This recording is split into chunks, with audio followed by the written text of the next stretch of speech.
इधर देखें, तो आज से हम स्टार्ट करने जा रहे हैं एक नया topic that is called current electricity. ठीक है, तो अपनी कॉपी में सबसे पहले हेडिंग डालते हैं करंट इलेक्ट्रिसिटी। ठीक, इस बारे में थोड़ी सी बातें कर लेते हैं। ठीक, याद करो मैंने कहा था कि भाई जब भी कभी कोई भी चार्ज Q, जब भी कभी कोई भी चार्ज Q मोशन में आ जाता है, मतलब चलना शुरू कर देता है, मतलब क्या करना शुरू कर देता है, चलना शुरू कर देता है, तो इसके चलने की वजह से एक नया फिनोमेना निकलता है that is called current, that is called current. ठीक, समझ में आया? अब सवाल ये है कि यार चार्ज कब चलना शुरू होंगे, चार्ज कब चलना शुरू होंगे, जरा मुझे जल्दी से बताओ। जब आप किसी रीजन से पोटेंशियल डिफरेंस देंगे। ठीक है, समझ में? अब पोटेंशियल डिफरेंस देने के लिए हम जनरली दो तरह की चीज़ें करते हैं, आपको पता है। या तो आप बैटरी लगाते हैं या तो आप कैपेसिटर लगाते हैं, या तो आप बैटरी लगाते हैं या तो क्या लगाते हैं, कैपेसिटर लगाते हैं। ठीक, अब जिसकी वजह से इन चार्जेस को क्या मिल जाती है, एनर्जी मिल जाती है, और ये क्या करने लगते हैं, दौड़ना शुरू कर देते हैं। क्या कर देते हैं, दौड़ना शुरू कर देते हैं। पहले तो इतना समझ में आ रहा है। ठीक, अब होता क्या है ना, हमारे लिए ये इम्पोर्टेंट नहीं है कि लाइक कितना चार्ज बहा। ठीक, समझ में आई बात?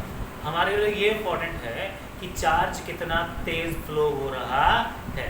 फॉर एग्जांपल जैसे मान लो क्या हो से, आप मान लिया बहुत पढ़ते हैं। ठीक है, मान लिया आप बहुत पढ़ते हैं, आपने proper JEE mains advanced level की बढ़िया तैयारी कर ली, लेकिन ये तैयारियां करने में आपने 10 साल लगा दिए। ठीक, समझ में? पूरे बढ़िया मस्त तैयारी हो गई, तो क्या इसका कोई फ़ायदा है? इसका फ़ायदा नहीं है। ठीक है, लेकिन अगर आपने वही तैयारी कम टाइम में करी होती, ठीक है, समझ में, यानी कि जो तैयारी है वो बहुत तेज़ करी होती, तो उसका फ़ायदा होता।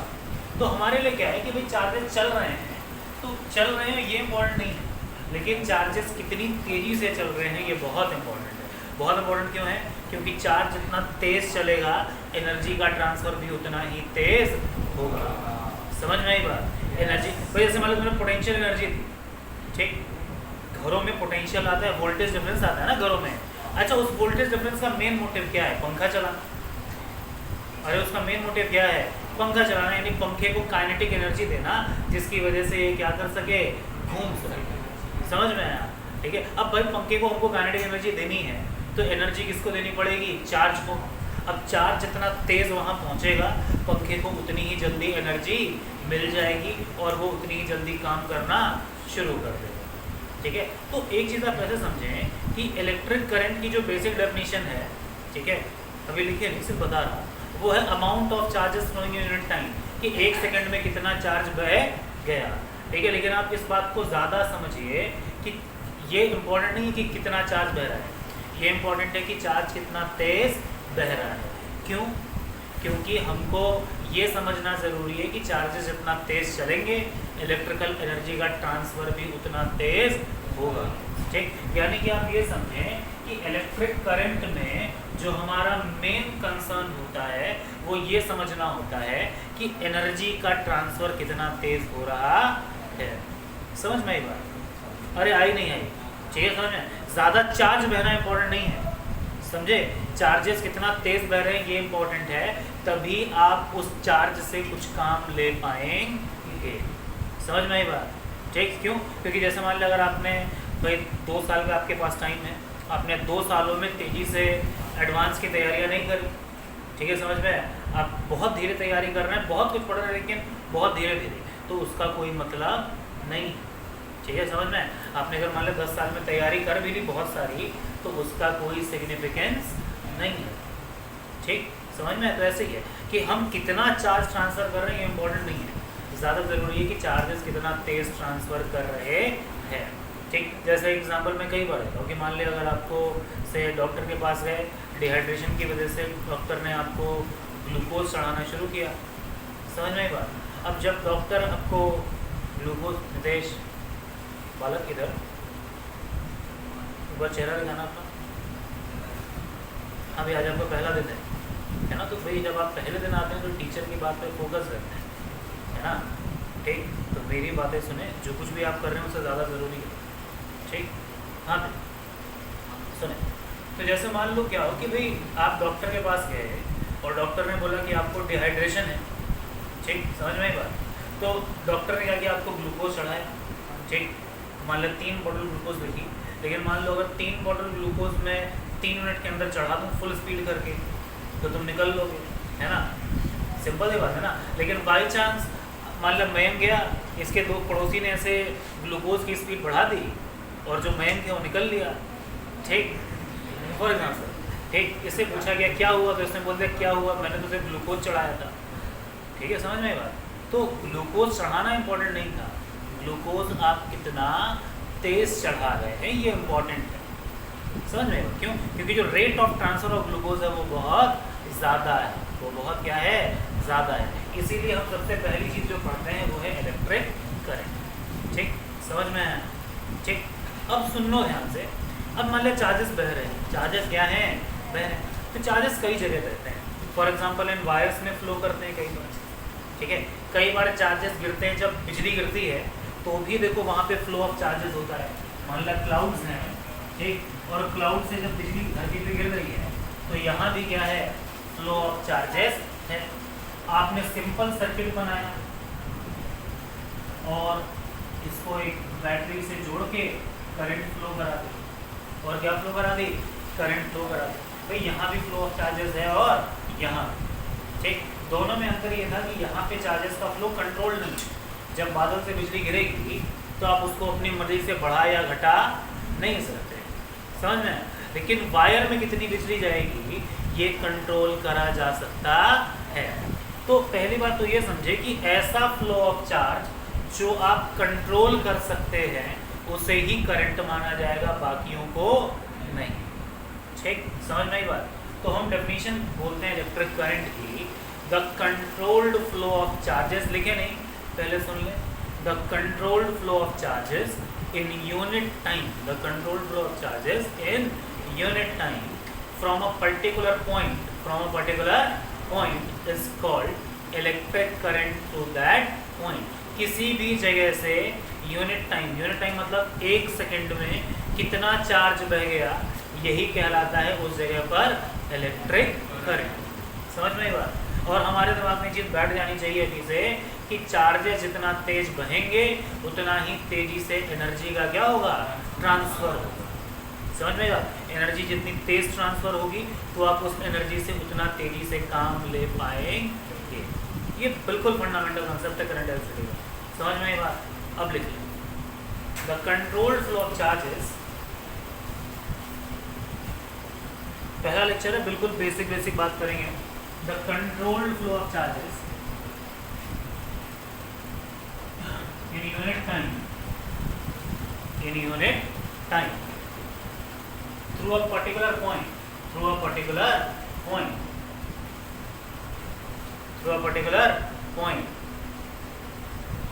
is called electric current, समझ में आई बात। इतना समझ में आया आपके, आया नहीं आया, कोई दिक्कत। चलो अब जैसे मान लो, सोचो ये कोई पॉइंट था, ठीक, इस पॉइंट से तुमने देखा कि Q चार्ज बहा है, कितना चार्ज बहा है, Q चार्ज बहा है, Q कूलम का चार्ज बहा है, और टाइम लगाया मान लो T सेकेंड्स का, T सेकेंड्स का, ठीक, समझ में आया। तो अगर T सेकेंड में Q चार्ज बहा तो 1 सेकेंड में कितना चार्ज बहेगा, Q/T, कितना बहेगा, Q/T। भाई यही करंट का फॉर्मूला हो गया, Q/T,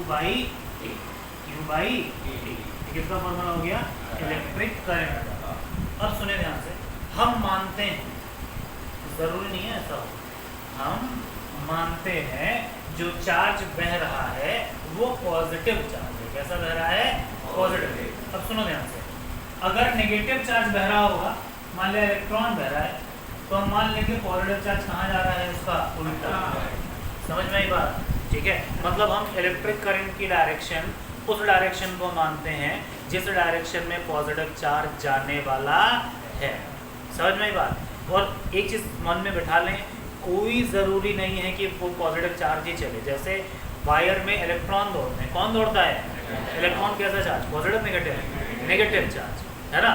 वायर्स में इलेक्ट्रॉन दौड़ते हैं, ठीक है। तो जिस डायरेक्शन में इलेक्ट्रॉन दौड़ता है करंट का डायरेक्शन उसके कहाँ मान लेते हैं, अपोजिट मान लेते हैं। समझ में बात? अरे आई नहीं आई, कोई दिक्कत? ठीक, थोड़ा सा करंट के बारे में और बातें कर लेते हैं। ठीक, तो ये आई इक्वल्स टू मान लिया मैंने Q/T लिखा। ठीक, समझ में आया? तो ध्यान से देखो ये क्या है, rate of flow of charge in unit time, क्या यही है? Rate of flow of charge in unit time, है ना? ठीक, और याद है आपको जब भी कभी रेट की बात होती है तो याद है दो तरह का रेट होता था, एक एवरेज और एक इंस्टेंटेनियस। तो क्या करंट के लिए भी दो तरह की बातें कर सकता हूँ, एक एवरेज करंट और एक इंस्टेंटेनियस करंट। अभी बात करेंगे कुछ और बातें करते हैं। ठीक, यूनिट की बात करते हैं, सुनना ध्यान से। चार्ज की यूनिट होती है कूलम, चार्ज की यूनिट होती है कूलम, और टाइम की यूनिट होती है second, that is coulomb per second, और इसे ही एम्पियर बोला जाता है। ठीक है, समझ में आया? तो लिख लें ये भी, ठीक है, समझ में?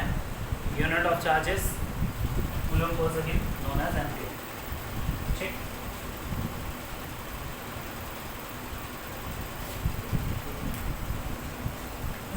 अब सुने ध्यान से, सुने। अब जैसे मान लिया, सोचो मेरा जनरली करंट कहाँ दौड़ती है, वायर से। जनरली करंट कहाँ दौड़ती है, वायर से। मान लिया स्टार में तुमने देखा कि भाई Q कूलम का चार्ज बह गया कितने टाइम में, T टाइम में। पूछो करंट कितनी, तुमने बोला सर आसान है, Q/T, Q/T। ठीक, समझ में? Q/T। ठीक, समझ में? इसमें किसी को कोई समस्या? तो कई बार आपसे पूछी कि बताओ 1 एम्पियर करंट कितनी है, तो तुम बहुत सिंपल का डिफाइन करोगे। मान लो 1 कूलम का चार्ज बहने में 1 सेकेंड का टाइम लगे, तो यही क्या कहलाएगा, 1 एम्पियर करंट कहलाएगी। ये क्या कहलाएगी, 1 एम्पियर। लेकिन समस्या क्या है कि हम चार्जेस को नाप नहीं पाते हैं। इसलिए भाई आप समझो कि चार्ज Q चार्ज किस वजह से होगा, इलेक्ट्रॉन की वजह से। इलेक्ट्रॉन वैसे ही बहुत छोटी चीज़ है। सोचो ध्यान से, 1 कूलम का अगर चार्ज हो तो 1 कूलम के चार्ज में कितने इलेक्ट्रॉन्स होंगे? अरे 1 कूलम के चार्ज में कितने इलेक्ट्रॉन होंगे? 1 डिवाइडेड बाई 1.6 इंटू 10⁻⁻19, यानी कि 10⁻⁻19 की जगह ऊपर कितना हो जाएगा, 10⁻19, दैट इज 10⁻19 डिवाइडेड बाई 1.6। क्या इतने इलेक्ट्रॉन होंगे 1 कूलम में? और इतने इलेक्ट्रॉन होंगे कितने में, 1 कूलम। सोचो क्या नंबर बहुत ज़्यादा है। अरे नंबर क्या है, बहुत। तो हमारे लिए कई बार क्या होता है कि चार्जेस मेजर करना बहुत मुश्किल होता है। ठीक है, तो ये जो डेफिनेशन है कि 1 कूलम ऑफ चार्ज अगर किसी जगह से 1 सेकंड में बह जाए, तो ये सिर्फ थ्योरेटिकल डेफिनेशन है। ठीक है, समझ में? हम 1 एम्पियर की प्रैक्टिकल डेफिनेशन क्या होती है, ठीक है, ये हम मैग्नेटिज्म में पढ़ेंगे। कहाँ पढ़ेंगे? ये सिर्फ थ्योरेटिकल डेफिनेशन है आपके समझने के लिए। लेकिन अगर मैं जिस तरीके से बोल दूँ, इस तरीके से मुझे नाप के दिखा दो 1 एम्पियर करंट, तो आप कभी भी नाप नहीं पाएंगे। ठीक है, क्यों? क्योंकि 1 कूलम का चार्ज एग्जैक्टली नाप पाना हमारे लिए क्या है, बहुत मुश्किल है। ठीक, तो इलेक्ट्रिक करंट 1 एम्पियर कितनी होती है, इसकी स्टैंडर्ड डेफिनेशन ये नहीं है, तो इसलिए इसको मर्जी हो लिखें, मर्जी हो ना लिखें। सर यहाँ पे चार्जेस के वेलोसिटी कांस्टेंट है, कांस्टेंट हो भी सकती है, नहीं भी हो सकती है, हम कुछ भी नहीं जानते हैं। अभी हम सिर्फ ये जानते हैं कि करंट बह रही है। समझ में आई बात?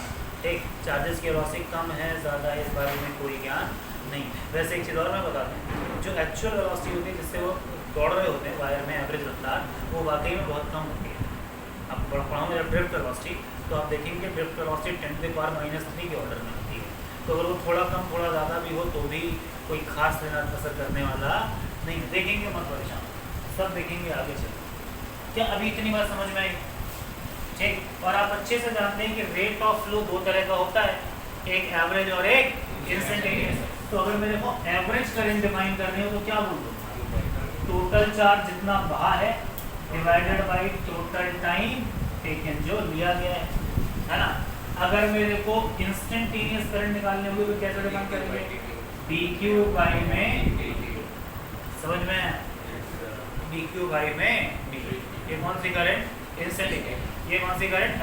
एवरेज। आप ये तो जानते हैं ना सर्किट में करंट बढ़ घट सकती है। कोई एग्जांपल तो जहाँ पे सर्किट में करंट बढ़ घट रही होगी।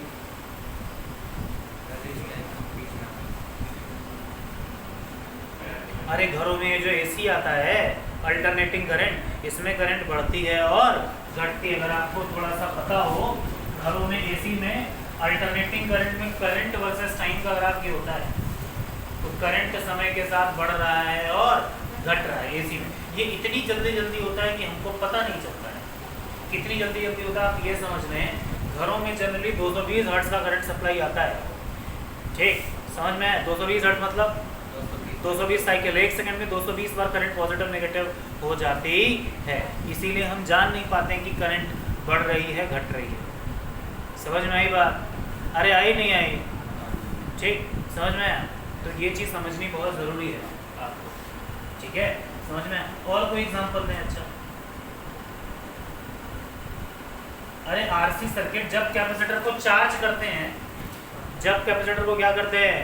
चार्ज करते हैं, तो याद है स्टार्टिंग में भयानक करंट होती है, बहुत समय के बाद करंट कितनी हो जाती है? 0। अरे पिछले चैप्टर में पढ़ाया था t = 0 पर I मैक्सिमम होता है। कितना होता है? V/R। कितना होता है? t = 0 इन्फिनिटी पे करंट 0 हो जाती है, उस समय कैपेसिटर फुल्ली चार्ज हो जाता है। मतलब करंट घट रही होगी ना समय के हिसाब से, मतलब करंट क्या हो रही होगी? घट रही होगी। ठीक, समझ में? तो इसीलिए हमको एवरेज करंट और इंस्टेंटेनियस करंट दो अलग अलग चीज़ें बताई जाती हैं, क्योंकि करंट बढ़ और घट भी सकती है। अरे बात समझ में आई? समझ में नहीं आया? ठीक है, ये दो तरह का करंट होता है। अच्छा एक बात बताओ, इस फॉर्मूले पे अगर मैं Q as a function of time दे दूँ, Q as a function of time दे दूँ, तो क्या करंट निकाल दोगे डिफरेंशिएट करके?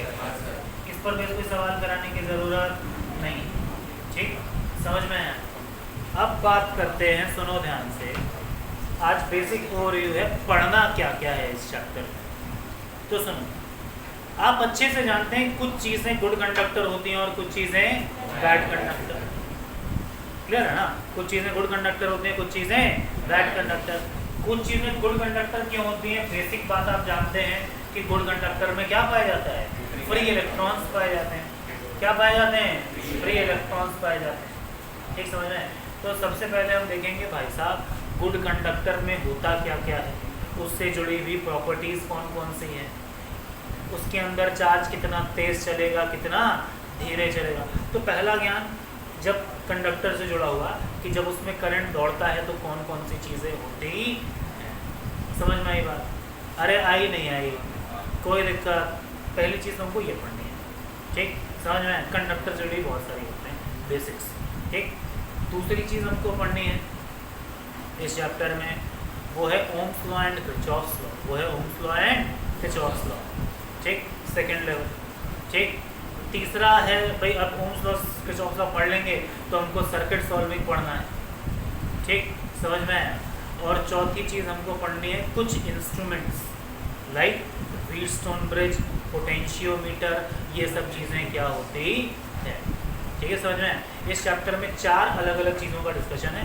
पहला बेसिक्स, दूसरा ओम्स लॉ किरचॉफ्स लॉ, तीसरा सर्किट सॉल्विंग और चौथा इंस्ट्रूमेंट्स। चौथा इंस्ट्रूमेंट। इन चारों चीज़ों पर एक एक करके डिस्कशन करेंगे। पहले होता क्या था? इलेक्ट्रिक करंट समझ में? इलेक्ट्रिक करंट समझ में? अच्छा, तो कुछ बातें पुरानी करते हैं।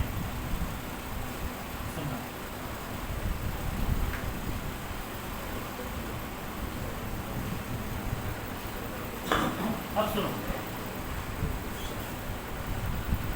तो जैसे मान लो क्या हो, मेरे पास एक कंडक्टर है, मेरे पास क्या है? कंडक्टर है। ठीक, समझ में? यूनिफॉर्म एरिया का भी हो सकता है, वेरिएबल एरिया का भी हो सकता है। मतलब स्टार्टिंग में पतला हो, आगे क्या होता जाए? मोटा होता चला जाए। एक सिंपल तार भी हो सकते हैं जो यूनिफॉर्म एरिया वाले होते हैं। ठीक, कोई भी कंडक्टर सिंपल तार है। ठीक, उसके क्रॉस सेक्शन को देखोगे तो इसमें बहुत सारे फ्री इलेक्ट्रॉन होते हैं। क्या होते हैं? बहुत सारे फ्री इलेक्ट्रॉन। ठीक, समझ में? अब ये जो बहुत सारे फ्री इलेक्ट्रॉन्स हैं, इनको फ्री इसीलिए बोला जाता है क्योंकि ये यहाँ वहाँ दौड़ सकते हैं। ठीक, समझ में? तो किसी कंडक्टर में ऐसे लाखों करोड़ों फ्री इलेक्ट्रॉन्स होते हैं जो यहाँ वहाँ भाग रहे होते हैं। इतनी बात समझ में आई? क्लियर है? ठीक, समझ में? आपने कंडक्टर लिया, इस कंडक्टर में आपने कुछ बैटरी नहीं लगाई है, कुछ भी नहीं करा है, ठीक, तो होगा क्या कि ये जो इलेक्ट्रॉन है वो यहाँ वहाँ रैंडम घूमेगा, ठीक। तो जब ये यहाँ वहाँ घूमेंगे तो इनका कोई भी ऑर्गेनाइज्ड डायरेक्शन नहीं होगा। जैसे मान लो क्या हो, इस क्लासरूम में बच्चे यहाँ वहाँ भागना शुरू कर दें, यहाँ वहाँ भागना क्या करते हैं, शुरू करते हैं, ठीक, समझ में आई बात? तो जब आप यहाँ वहाँ भागेंगे तो आपके मोशन का कोई भी डायरेक्शन नहीं होगा। इतनी बात समझ में आई? अरे कैसे होता है कि भाई जब ये क्लासरूम में वाले बच्चे हैं, ठीक, स्कूल टाइम में मॉर्निंग असेंबली से पहले तो क्लास में बच्चे यहाँ वहाँ भाग रहे होते हैं, समझ में? फिर घंटी लगती है, ठीक, और एक मास्टर डंडा लेके आता है और क्या देता है आपको, पोटेंशियल डिफरेंस। क्या देता है? Potential difference. बिल्कुल, थोड़ा सा बिल्कुल लॉजिकल बात करना। क्या देता है? पोटेंशियल डिफरेंस देता है, ठीक। क्या हो गया अंशु? खड़ा हो। अरे बता दो, खड़ा हो पहले, बता पोटेंशियल डिफरेंस क्या है? खड़ा हो जा गधे।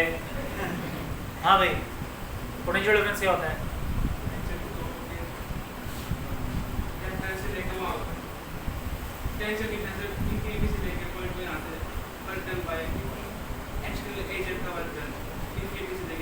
अब ये पोटेंशियल कहलाता है। इन एक जगह से दूसरी जगह, इन्फिनिटी नहीं, एक जगह से दूसरी जगह 1 कूलम के चार्ज को ले जाने में जो भी काम एक्सटर्नल एजेंट करता है, जो भी काम एक्सटर्नल एजेंट करता है वो क्या कहलाता है? Potential difference. वो क्या कहलाता है? प्रोवाइडेड है कि उसको आराम से ले जाना है, झटके से नहीं। एक्सटर्नल एजेंट चार्ज को कैसे ले जाए? आराम से। कैसे ले जाए? बैठ जाओ ऊपर। हाँ इधर देखिए, तो अब ये इलेक्ट्रॉन्स क्या होते हैं? यहाँ वहाँ घूम रहे होते हैं, ठीक वैसे जैसे बच्चे, ठीक, समझ में आया? इनका कोई ऑर्गेनाइज्ड फ्लो नहीं, ठीक।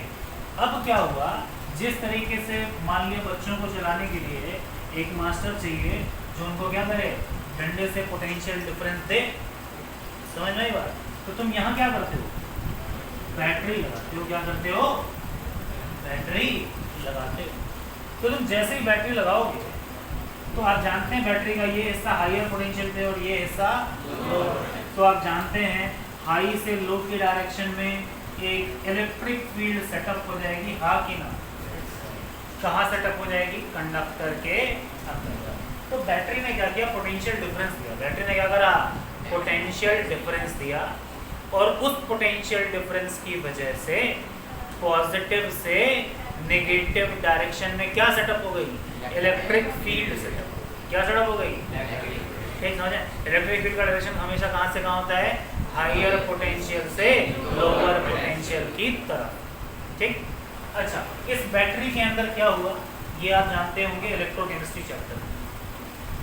अरे इलेक्ट्रोकेमिस्ट्री चैप्टर में यही तो पढ़ा था कि बैटरी के अंदर क्या होता है, समझ में? हाँ, वो क्या होता है? वो केमिस्ट्री का पार्ट है, समझ में?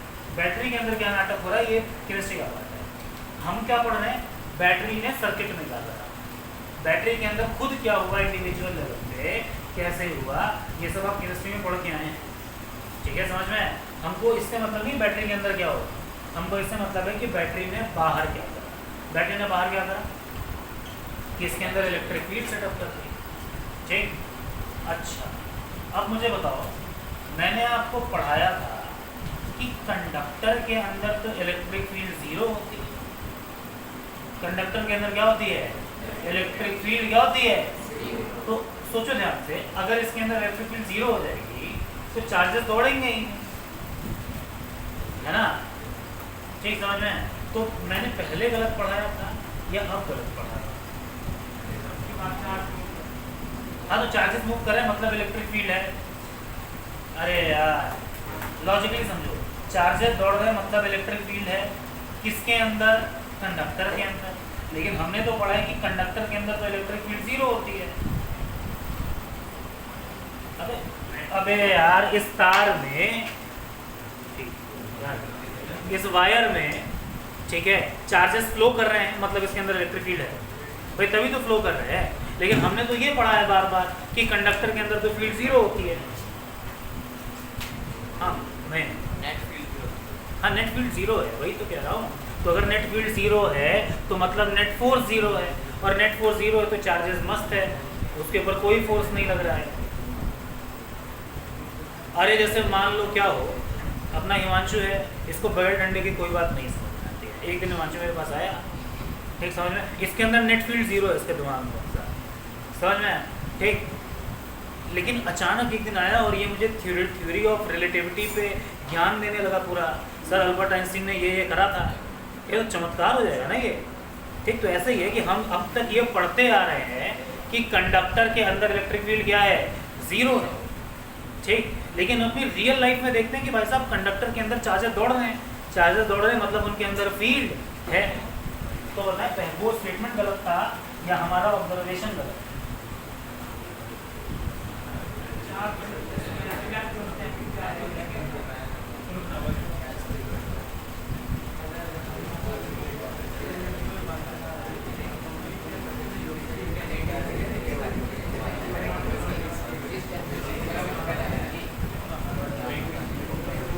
बात नहीं करें, जल्दी बताएं।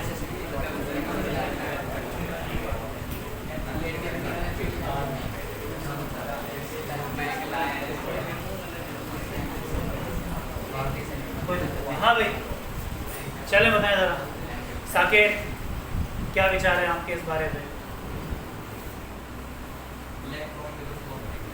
अबे यार मैं वही कह रहा हूँ ना, इलेक्ट्रॉन फ्लो कर रहे हैं मतलब इसके अंदर फील्ड है ना। लेकिन हम ये पढ़ते आए हैं कि कंडक्टर के अंदर फील्ड क्या होती है, जीरो। तो फील्ड तो होनी ही नहीं चाहिए इसके अंदर।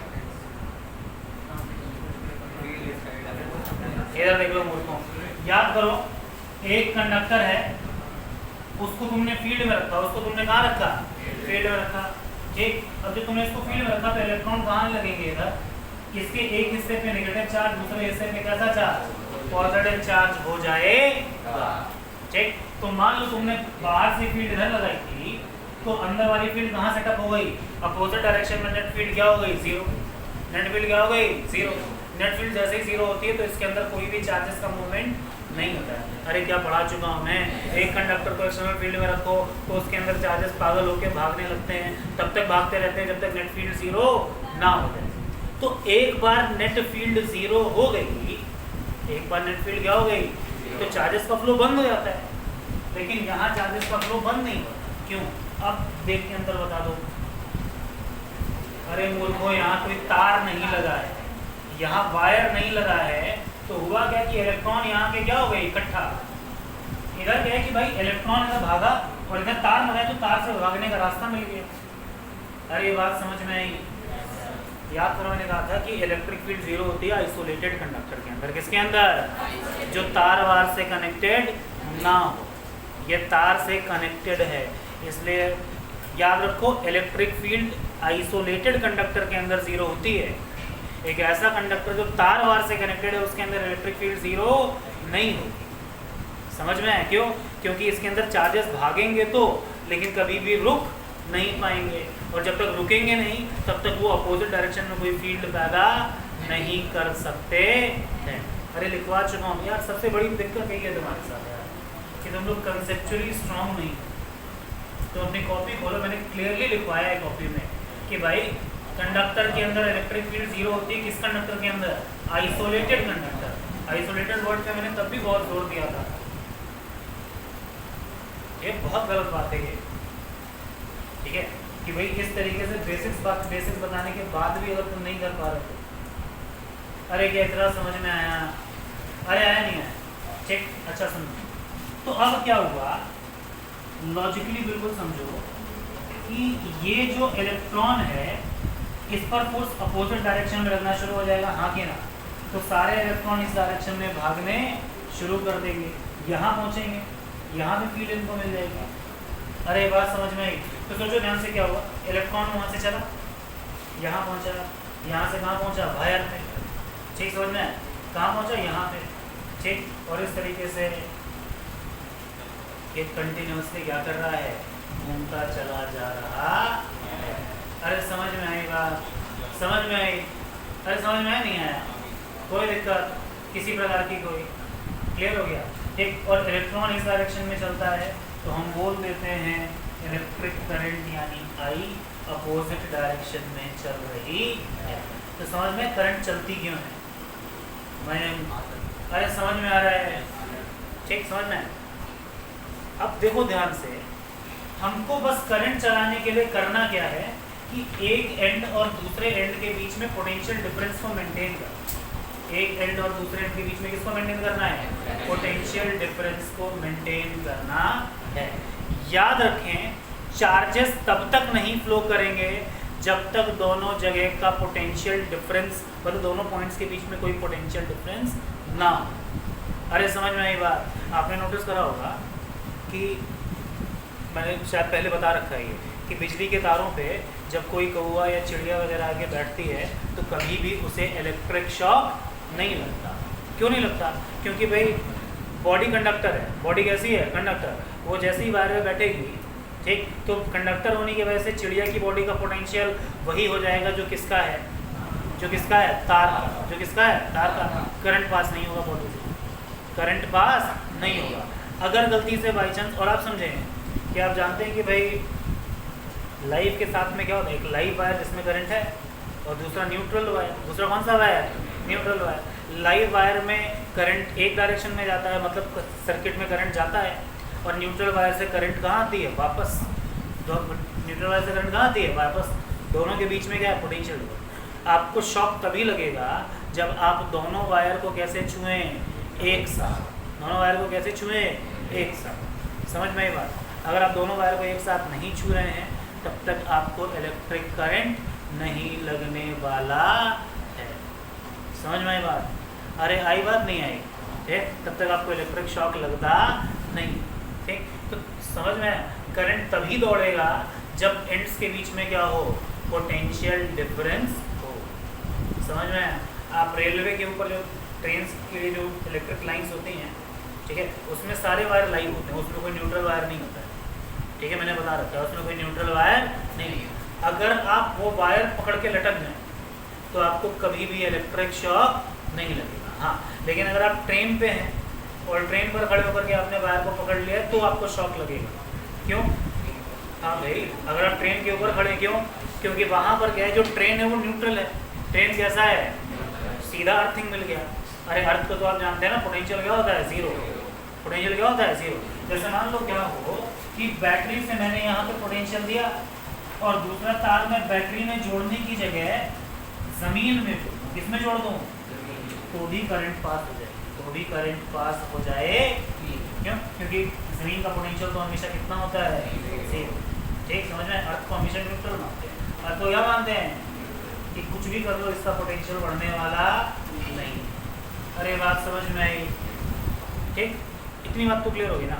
तो ये कहानी समझ में आ गई कि भाई साहब कंडक्टर में फ्री इलेक्ट्रॉन्स होते हैं।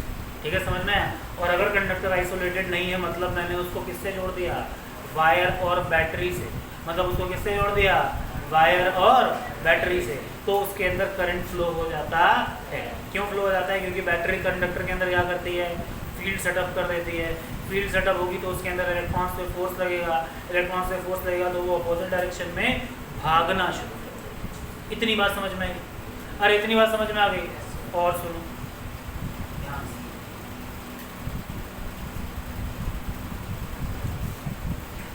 ठीक, समझ में? कुछ नोट डाउन नहीं करेंगे, एक दो पॉइंट्स मर्जी होगी लिख लेंगे, क्योंकि सब मैं आपको डिटेल में लिखवाऊंगा। आज का लेक्चर सिर्फ कहानी है जिससे आपको एक बढ़िया अंडरस्टैंडिंग डेवलप हो जाए। ठीक, एज यूजुअल तुमने मान लिया बैटरी लगाई। ठीक, समझ में? आपने क्या करी? बैटरी लगाई 20 वोल्ट की। ठीक, कंडक्टर की लेंथ मान लो कितनी है? कंडक्टर की लेंथ मान लो कितनी है? 20 वोल्ट की बैटरी है। ये वाला हिस्सा कितने पे? V पे। ये वाला कितने पे? 0 पे। मुझे बताओ कितनी इलेक्ट्रिक फील्ड सेटअप होगी इसके अंदर अगर यूनिफॉर्म हो तो? कितनी होगी? अरे VL बाई में L। V बाई में अबे VL नहीं, इलेक्ट्रिक फील्ड इनटू डिस्टेंस होता है पोटेंशियल डिफरेंस। तो इलेक्ट्रिक फील्ड कितना हो जाएगा? Potential difference by length. अरे बात समझ में आई? अच्छा, अब एक बात समझो ध्यान से, एक इलेक्ट्रॉन है और मान लिया इसमें इलेक्ट्रिक फील्ड सेटअप हो गई, इसमें क्या सेटअप हो गई, इलेक्ट्रिक फील्ड कितनी सेटअप हो गई, V/L।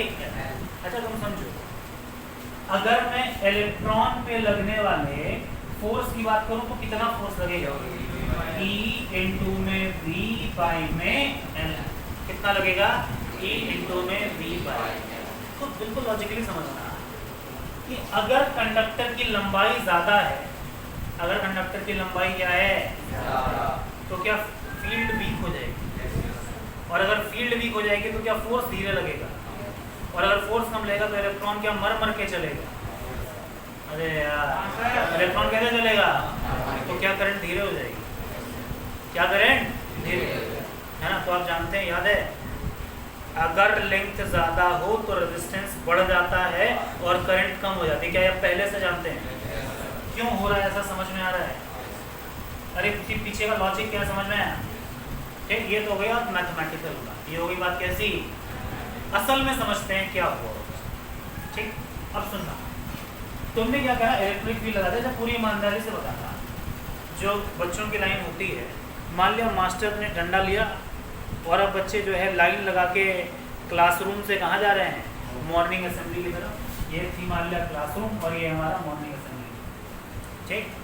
बच्चे ऐसे आराम से लाइन बना के चलते हैं, या उस लाइन में चलने के दौरान भी मक्कारी होती है, मक्कारी होती है, फिर तो धक्का दे रहा होता है, लाइन टेढ़ी मेढ़ी हो जाती है, ठीक। क्यों, क्योंकि बच्चे ज़्यादा हैं। और तुम ये समझो, रास्ता जितना लंबा होगा लाइन उतनी ही ज़्यादा टेढ़ी मेढ़ी होगी। ये क्लियर है ना, क्यों, क्योंकि जितना लंबा रास्ता बच्चे उतना ही ज़्यादा एक दूसरे को क्या देंगे, धक्का देंगे। समझ में आई बात, ठीक। अरे आई नहीं आई, तो ऐसे क्या है, यहाँ पे एक इलेक्ट्रॉन तो है नहीं, एक इलेक्ट्रॉन तो है नहीं। तो ये जो इलेक्ट्रॉन है, सुनो ध्यान से, आपने इलेक्ट्रिक फील्ड लगा दी, तो ऐसा नहीं यहाँ वाला इलेक्ट्रॉन बिल्कुल मस्त ऐसे सीधा जाएगा, रियलिटी ऐसी नहीं, ठीक है। समझ में आई बात, रियलिटी ऐसी नहीं, उसका फ्लो बस थोड़ा ही ऑर्गेनाइज होता है। क्यों, क्योंकि लाखों करोड़ों के इलेक्ट्रॉन है, थोड़ा सा चलेंगे टकरा जाएंगे। अरे भाई बहुत सारे इलेक्ट्रॉन है ना भाई, बहुत सारे इलेक्ट्रॉन हैं, तो सब चल रहे हैं। जब सब चल रहे हैं तो थोड़ा चलेंगे टकरा गए, थोड़ा चलेंगे टकरा गए, थोड़ा चलेंगे टकरा गए। समझ में आई बात। तो इसकी वजह से क्या होता है, चलने के दौरान कोलिजन्स होते हैं। चलने के दौरान क्या होते हैं, कोलिजन। अब जितना लंबा रास्ता उतने ज़्यादा कोलिजन, उतने ज़्यादा कोलिजन, यानी चलने में उतनी ज़्यादा दिक्कत, चलने में उतनी ज़्यादा। समझ में आई बात, अरे आई नहीं है, क्लियर हो ना। बहुत बेसिक बात कि भाई साहब लेंथ ऑफ वायर बढ़ा दूंगा तो फील्ड कम हो जाएगी, फील्ड कम होगी तो फोर्स कम लगेगा। समझ में, फोर्स कम लगेगा, कोलिजन भी ज़्यादा हो रहा है, अपने आप करंट क्या होगी, घटेगी। ये बात समझ में आई।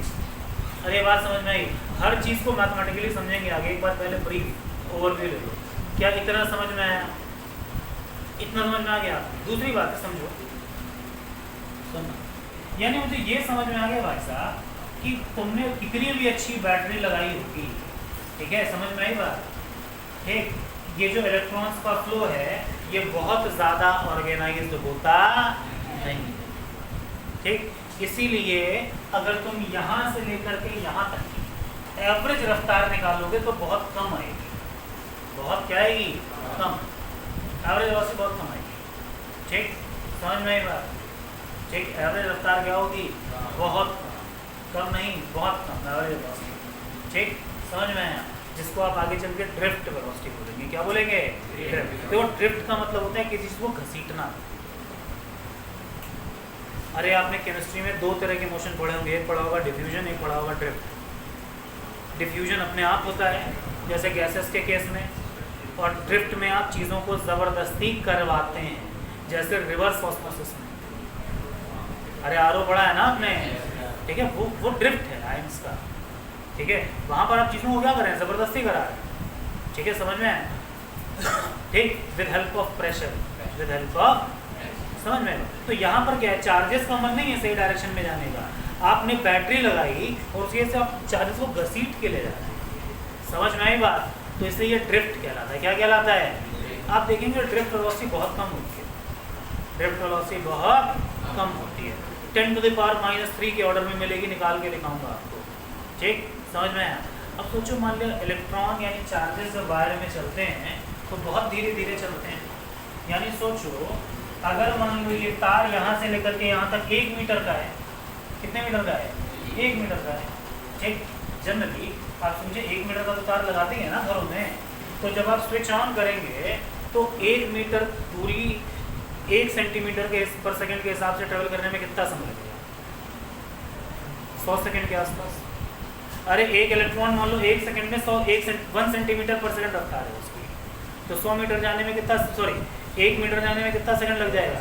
100 सेकंड। यानी सोचो, तुमने मान लिया स्विच ऑन करा, तुमने मान लिया गैस क्या ऑन करा? स्विच ऑन करा, तो स्विच ऑन करने की कितनी देर बाद पंखा चलना चाहिए था? 100 सेकंड बाद, लेकिन पंखा तो तुरंत चल जाता है। क्यों? क्यों? इलेक्ट्रॉन चलता बहुत धीरे, मैं आपको बता दूं, इन वायर्स में जो इलेक्ट्रॉन चलने की ड्रिफ्ट वेलोसिटी बहुत कम है, लेकिन तब भी पंखा तुरंत चल जाता है। क्यों? हाँ, क्या वी? क्या वी? अरे बता रहा हूँ। हाँ, तो वी ज़्यादा होने से क्या होगा? सुनो ध्यान से, सुन लो क्या होता है। इधर देखो, एक ये बहुत दूर, तो यहाँ पे बहुत सारे इलेक्ट्रॉन्स, ये क्या है? बहुत सारे इलेक्ट्रॉन्स। होता क्या है ना, जैसे मान लो लाइन से बहुत सारी साइकिल हो, लाइन से क्या हो, बहुत सारी साइकिल हो, तुम एक साइकिल को गिराओ तो आखिरी वाली लगभग तुरंत गिर जाती है, भले ही तुमने धीरे ही धक्का क्यों ना दिया। क्यों? क्योंकि एक हल्का सा ही उसने अगले को धक्का दे दिया, उसने अगले को धक्का दे दिया। तो ये जो वायर है इसमें बहुत सारे फ्री इलेक्ट्रॉन है, तो इलेक्ट्रॉन जैसे ही पहला इलेक्ट्रॉन हिलता है तो वो आखिरी वाले तक धक्का तुरंत पहुंच जाता है। समझ में आई बात? तो इलेक्ट्रॉन भले ही धीरे चले, ठीक है, सर्किट में एनर्जी का ट्रांसफर तुरंत हो जाता है, सर्किट में एनर्जी का ट्रांसफर तुरंत हो जाता है। इसीलिए मैंने आपको पहले ही कहा था कि भाई इलेक्ट्रिक करंट में मेन बात क्या है? फ्लो ऑफ एनर्जी है। क्या है? Flow of energy.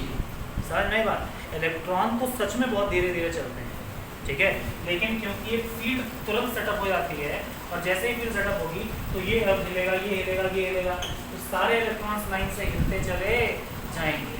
ठीक, तो ये जो यहाँ आखिरी छोर पे इलेक्ट्रॉन है वो तुरंत चलने लगता है। समझ में आई बात? ठीक, तो इस तरीके से तुरंत ही, भले ही धीरे धीरे ही सही, लेकिन तुरंत ही क्या हो जाते हैं? इलेक्ट्रॉन सेटअप हो जाते हैं मोशन, और एनर्जी का क्या हो जाता है? ट्रांसफर। एनर्जी का क्या हो जाता है? समझ में आई बात? यानी मान लो, सोचो बैटरी ने 100 जूल एनर्जी ट्रांसफर करी, ठीक, तो ये 100 जूल एनर्जी तुरंत ट्रांसफर हो जाती है। अरे समझ में आया नहीं आया? अरे आया नहीं आया?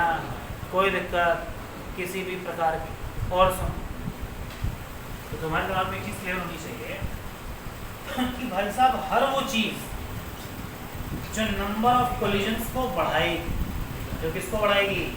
नंबर ऑफ कोलिजन्स को बढ़ाएगी। ठीक, समझ में आई बात? हर वो चीज़ जो नंबर ऑफ कोलिजन्स को बढ़ाएगी, ठीक, समझ में आया, वो करंट की रफ्तार को घटा देगी। समझ में आया? यानी कि करंट अगर घट रही है तो वो रेजिस्टेंस को बढ़ा रही है। किसको बढ़ा रही होगी? तो हर वो चीज़ जो कोलिजन को बढ़ा देगी, ठीक है, समझ में आया, वो रेजिस्टेंस को बढ़ाएगी और करंट को। अब कुछ बातें कॉमन सेंस के बेसिस पे करते हैं। मुझे पता है कि भाई लंबा रास्ता, नंबर ऑफ कोलिजन ज़्यादा, इसलिए रेजिस्टेंस बढ़ेगा, करंट घटेगा। इमेजिन करो रास्ता चौड़ा है, यानी थिकनेस ऑफ वायर मैंने बढ़ा दी, तो जब थिकनेस ऑफ वायर बढ़ा दूंगा तो क्या होगा? जल्दी बताओ भाई। आराम, कम टकराएंगे भाई, चलने का चौड़ा रास्ता हो, आप सब यहाँ से जाएं तो इस इलाके में टकराने की प्रोबेबिलिटी कम है, और उस दरवाजे के आसपास टकराने की प्रोबेबिलिटी ज़्यादा है। क्यों? क्योंकि दरवाज़ा कैसा है? पतला। दरवाज़ा कैसा है? यानी सोचो कंडक्टर का एरिया ऑफ क्रॉस सेक्शन जितना ज़्यादा होगा, कोलिजन घटेंगे तो रेजिस्टेंस बढ़ेगा, करंट, सॉरी, रेजिस्टेंस घटेगा, करंट बढ़ जाएगी। ठीक समझ में? तो सही से बताऊँ, अपना कॉमन सेंस बहुत अच्छा रखें, फॉर्मूले वगैरह सब करवा दूँगा, ठीक, आपको एक बार कंसेप्ट फील हो जाना चाहिए कि किस तरीके से चीज़ें एक्चुअल में काम कर रही है। क्या इतना समझ में आया आपको? क्लियर हो गया? ठीक, अब हम बात करते हैं और छोटी छोटी चीज़ों की। चलो हेडिंग डाल दो।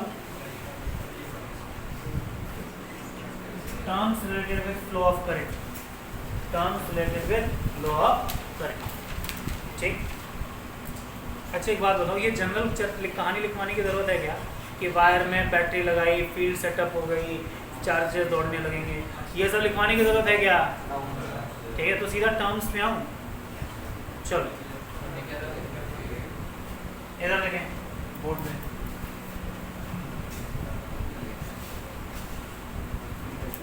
तो चलो मान लो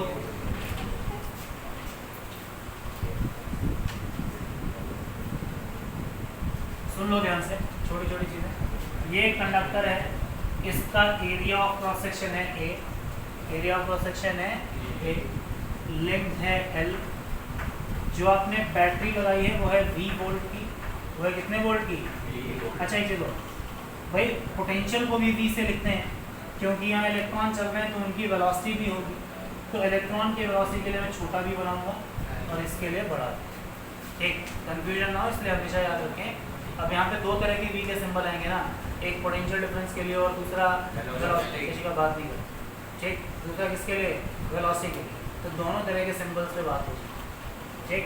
हाँ, तो एरिया ऑफ क्रॉस सेक्शन, दूसरा क्या? लेंथ, दूसरा क्या?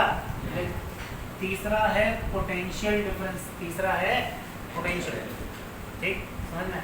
कुछ usual notations, charge of electron E, mass of electron is m, ठीक। ये कुछ बेसिक टर्म्स हैं जो हम इस्तेमाल करेंगे, ठीक, समझ में? तो चलो बहुत सिंपल है, मुझे पता चल गया कि इस कंडक्टर में इलेक्ट्रिक फील्ड ऐसे सेटअप होगी, क्यों? क्योंकि यहाँ का पोटेंशियल V, यहाँ का पोटेंशियल 0, यहाँ का पोटेंशियल पिछली बार की तरह, ठीक, समझ में आया? तो मुझे पता चल गया कि भाई साहब कितनी इलेक्ट्रिक फील्ड सेटअप होगी? V बाई में L, V बाई में कितना? L। अच्छा एक काम करता हूँ, L को मैं ऐसे लिखता हूँ, क्या पता है, ठीक, V बाई में कितना? L, V बाई में कितना? ये यहाँ से यहाँ तक लेंगे, ठीक, समझ में? चलो बताओ मुझे, फोर्स ऑफ इलेक्ट्रॉन कितना? कितना? चार्ज ऑफ इलेक्ट्रॉन इनटू में भी बाई में कितना? ठीक, समझ में? अरे आया नहीं आया? कोई दिक्कत? अच्छा सुनो ध्यान से, एक्सेलरेशन ऑफ इलेक्ट्रॉन कितना? अरे फोर्स बाई में मास, यानी E बाई L इनटू में मास ऑफ इलेक्ट्रॉन, ठीक है, इनटू में मास ऑफ इलेक्ट्रॉन, ठीक, ठीक, EV बाई में M, समझ में? ये क्या हो गया? ठीक, इन तीन टर्म में किसी को कोई समस्या है? अब छोटी छोटी बातें समझते जाए।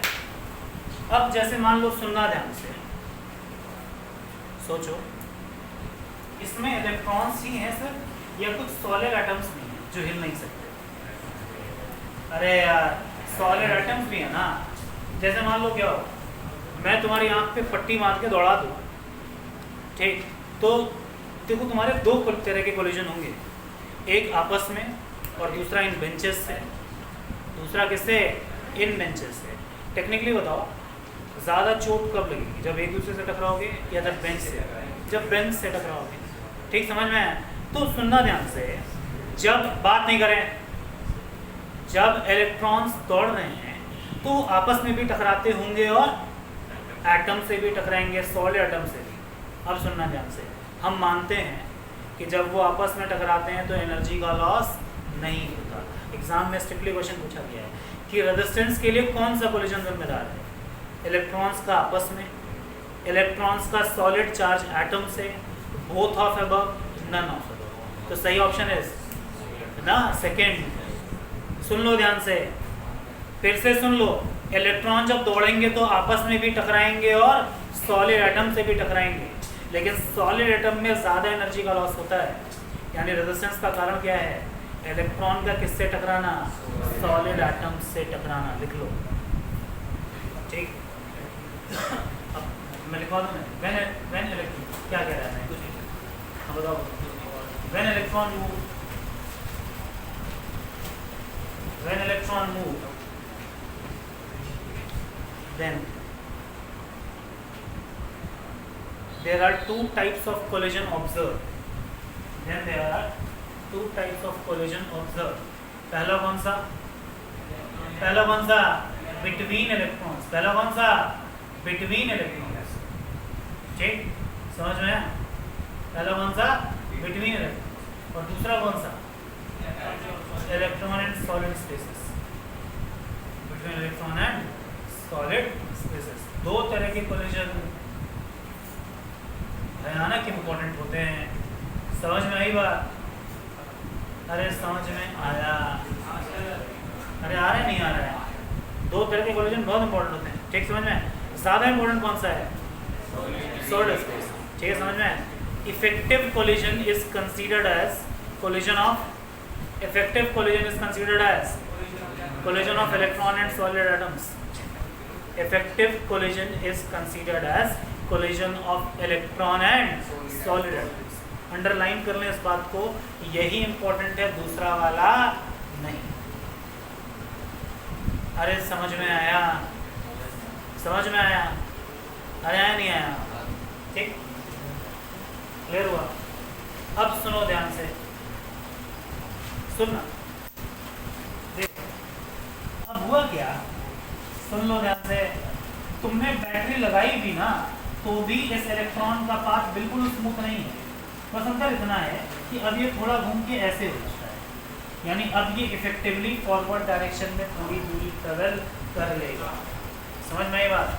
अब सुनो, जो इलेक्ट्रॉन के चलने की स्पीड है, जो इलेक्ट्रॉन के चलने की क्या है? स्पीड है, वो बहुत तेज़ है. वो क्या है? बहुत तेज़. Comparable to speed of light. बहुत तेज़ चलते हैं इलेक्ट्रॉन. ठीक, समझ में आया? लेकिन उनका फ्लो ऑर्गेनाइज नहीं होता है, इसलिए जो उनकी एवरेज रफ्तार है वो बहुत कम हो जाती है. अरे समझ में आई बात? इलेक्ट्रॉन की एक्चुअल स्पीड बहुत ज़्यादा है. जैसे मान लो क्या हो कि तुम यहाँ से लेके वहाँ तक तुम्हें जाना है. ठीक, समझ में? तुम क्या करते हो? यहाँ से पहले यहाँ झटके से जाते हो, फिर वहाँ झटके से जाते हो, फिर यहाँ जाते हो. ठीक, समझ में? तो यानी तुम्हारी फॉरवर्ड डायरेक्शन में चली गई दूरी क्या है? बहुत कम. ठीक, चल बहुत तेज़ रहे हो लेकिन सही से तुम्हारा फ्लो ऑर्गेनाइज नहीं है, तो जो तुम्हारी एवरेज रफ्तार मिलेगी वो क्या मिलेगी? बहुत कम. तो एक्चुअल स्पीड इलेक्ट्रॉन की भयानक होती है. ठीक, समझ में आया? लेकिन जो एवरेज रफ्तार है जिसकी मुझे ज़रूरत है वो क्या है? बहुत कम. वो क्या है? बहुत कम. ठीक, समझ में? अरे समझ में आया? अरे आया नहीं आया? कोई दिक्कत? ठीक, क्लियर है? समझ में? कोई दिक्कत? आगे बढ़े. ठीक, जैसे मान लो क्या हो, सुनना. आप मान लिया एयर ट्रैफिक कंट्रोलर है ATC. ठीक, तो ATC के अंदर एक बहुत खास बात होती है कि वो बहुत तेज़ बोल सकता है. समझ में आई बात? बहुत तेज़ बोल सकता है. ठीक, समझ में? ठीक, मान लिया जो है मयंक ने जो है बहुत तेज़ बोलने में महारत हासिल कर ली. वो 1 सेकंड में 1000 शब्द बोल सकता है, लेकिन कोई भी काम की बात नहीं. समझ, हम बोल सकते हैं बहुत तेज़. If you are from Haryana तो हम बहुत तेज़ बोल सकते हैं, है ना? ठीक है, यहाँ पे तो लोग जल्दी जल्दी बोलते हैं, लेकिन काम की कोई बात नहीं होती. ऐसा है? मैं सुने ध्यान से, बात नहीं करें. सुने, हम कहना क्या, बात ना करें. तो मान लो आप अगर 1 सेकंड में 100 शब्द बोल लेते हैं. ठीक, समझ में है? लेकिन अगर एक भी शब्द हमारे काम का नहीं हो तो फिर आप ATC बन नहीं सकते. ठीक है, तेज़ी से बोलना इंपॉर्टेंट है, लेकिन क्या बोल रहे हैं ये भी ज़रूरी है. तो इलेक्ट्रॉन बहुत तेज़ घूमते हैं. ठीक है, समझ में है? लेकिन वो फॉरवर्ड डायरेक्शन में बहुत कम चल पाते हैं, यहाँ वहाँ ज़्यादा भागते हैं, तो इसलिए उनकी एक्चुअल स्पीड तो भयानक ज़्यादा होती है. ठीक, लेकिन जो उनकी नेट एवरेज रफ्तार है, जिसे आगे चल के ड्रिफ्ट वेलोसिटी बोलेंगे, वो बहुत कम मिलेगी. समझ में आई बात? तो तुम चाहो तो लिख लो, actual speed of electron is less than drift velocity. Actual speed के कंपैरिजन में जो ड्रिफ्ट वेलोसिटी है वो बहुत कम होती है. ठीक है, समझ में आई बात? भयानक कम. समझ में? क्लियर है? आगे बढ़े यहाँ से. अरे आगे बढ़ जाएं, आगे बढ़ जाएं. चलो, समीर गधे किसने बोला?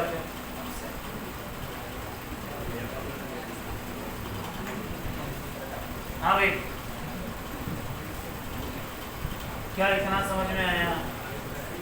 ठीक, कि एक्चुअल स्पीड के कंपैरिजन में ड्रिफ्ट वेलोसिटी क्या होती है? बहुत बहुत कम। एक्चुअल स्पीड बहुत ज़्यादा है लेकिन ड्रिफ्ट वेलोसिटी बहुत कम है। ठीक, समझ में आया?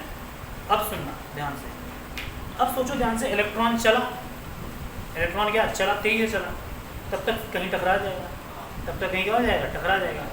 टकराती स्पीड क्या हो जाएगी? कम। टकराती स्पीड क्या हो जाएगी? कम। समझ में आया? जैसे मान लो क्या हो कि आप आँख पे पट्टी बांध के दौड़ रहे हैं, ठीक, समझ में आया?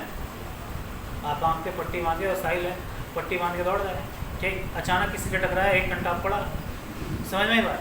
फिर तेज़ी से भागा, फिर कहीं और टकरा गया, फिर एक और पड़ गया, समझ में आया? तो सुन लो ध्यान से, पहला घंटा पड़ा था, ठीक, समझ में आया? फिर ये थोड़ा सा रिलैक्स होकर आगे बढ़ा, फिर टकरा गया, समझ में आई बात? फिर थोड़ा रिलैक्स होकर आगे बढ़ा, फिर टकरा गया। तो जब जब टकराएगा तब तक इसके ऊपर, अच्छा टकराने में मैं इफेक्टिव कोलिजन की बात कर रहा हूँ, समझ में? मतलब एक बार किसी सॉलिड स्पेस से टकराया, फिर आगे बढ़ा, फिर सॉलिड स्पेस से टकरा गया, समझ में आई बात? सुन लो ध्यान से, तो दो सक्सेसिव कोलिजन्स के बीच में, दो सक्सेसिव कोलिजन्स के बीच में जो भी समय स्पेंड होता है वो कहलाता है रिलैक्सेशन। वो क्या कहलाता है? समझ में? अब तुम समझो, इमेजिन करो किसी ऑब्जेक्ट में रिलैक्सेशन टाइम बहुत ज़्यादा है, तो मतलब वहाँ कोलिजन कैसा हो रहा है? देर से। जब कोलिजन देर से होगा तो नंबर ऑफ कोलिजन्स क्या होंगे? कम हो जाएंगे, तो करंट अपने आप बढ़ेगी, रेजिस्टेंस अपने आप घटेगा।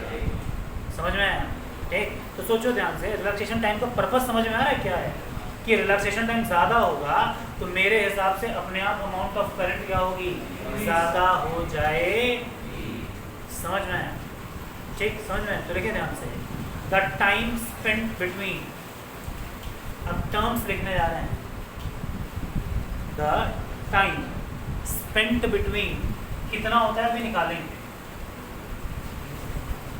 द टाइम स्पेंट बिटवीन, मान लो यहाँ से चला था, पहले टकराया था, फिर यहाँ आके टकरा गया दोबारा, ठीक, तो इन दो कोलिजन्स के बीच में, समझ में आई बात? The time spent between two successive collisions is called relaxation time. Tau से लिखते हैं इसे, ठीक है? समझ में आई बात? समझ में? हाँ, टाउ, ठीक है, समझ में? Relaxation time. अरे समझ में आया? अरे आया नहीं? रिलैक्सेशन टाइम समझ में आया? कोई दिक्कत? अब आगे सुनना ध्यान से, सुनो, रिलैक्सेशन टाइम समझ में आ गया आपके? ठीक, अब सुनो ध्यान से, अब मान लिया यहाँ टकराया था और फिर यहाँ टकराया, तो इस रिलैक्सेशन टाइम के दौरान कोई दूरी चला होगा। अरे हाँ जी ना, ये कहलाता है मीन फ्री पाथ। ये क्या कहलाता है? Mean free path. समझ में? द डिस्टेंस ट्रेवल्ड या displacement travelled between two successive collisions is called mean free path. लिख लो, ठीक, समझ में? The displacement between two successive collisions is called mean free path. ठीक, समझ में आई बात? ठीक, समझ में आया? ठीक, क्लियर हो गया? क्लियर हुआ? It's called mean free path. ठीक, अरे समझ में आ रहा है? अरे समझ में? ठीक, तो मुझे ध्यान से सुनना। मान लो दो सक्सेसिव कोलिजन्स के बीच में चली गई दूरी है डी, चली गई दूरी है कितनी? डी। ठीक, समझ में? अच्छा, और जो रिलैक्सेशन टाइम था वो है कितना? टाउ। और जिस एवरेज रफ्तार से वो यहाँ से यहाँ जाएगा वो कहलाती है ड्रिफ्ट। वो क्या कहलाती है? समझ में आई बात? ठीक, तो अब जो हमको अगली चीज़ पढ़नी है वो देखनी है कि drift velocity, mean free path और रिलैक्सेशन टाइम के बीच का रिलेशन क्या है। समझ में आई बात? ठीक, ये रिलेशन इंपॉर्टेंट होता है, कई बार एग्जाम में डायरेक्ट पूछते हैं, कई बार न्यूमेरिकल के फॉर्म में डिराइव करने को ये रिलेशन आ जाता है। समझ में आई बात? तो जो हमारी अगली क्लास होगी उसमें यहाँ से डिस्कशन स्टार्ट करेंगे। अभी के लिए बस